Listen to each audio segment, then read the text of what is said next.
Hello everyone, welcome back to my channel. Welcome back to Skill of the Month. This time it's Lipan art. To Lipan art na basically it arises from Kutch, Gujarat. I have been to Kutch, Gujarat, and I have seen this all the places. I just that time I was very young and I didn't knew that art would make its way into my life.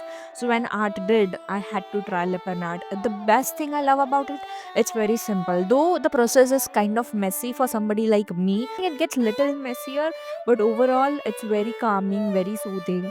By the way, this time when I was trying to make a lipan art, I got little issue with the glue thing, but yeah, I figured it out. I think that's what art does to you. Art makes you a person who sees how to get out of it or how to do better rather than thinking, oh, this happened, what.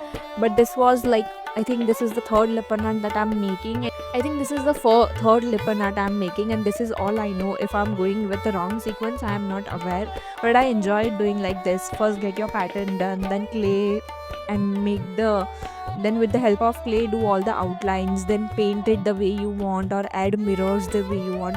When I was making the slip and art, I let my hands go free flow, and I just whatever mirror came to my head, I just put it them down. I know it's little time taking because there are very small mirrors and you have to put a lot of them out there, so it takes so much of time, but at the same time it's very soothing, very comforting, and it develops kind of patience in you. I feel when you are like, I have heard this quote on Instagram a lot that everybody, the nature, everybody's calming. It's just human being who is running. So art, part of human's life, teaches you how to slow down.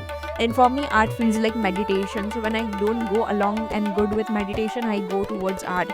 And I'm very grateful and blessed that art. So if you have never ever tried lipan art, I highly recommend it.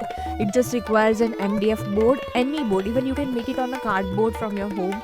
You just need a clay, and clay is very easy to make at home. You'll get a lot of videos on the internet, and it's also very easily available if you want to just buy it. Then you need some mirrors and paint. That's it. It's one of the most soothing and calming art that I would highly suggest you try it. And if you want to see more such skill of the month and art series, please come back to this channel. Till then, you guys take care of yourself. I'll take your leave. Goodbye.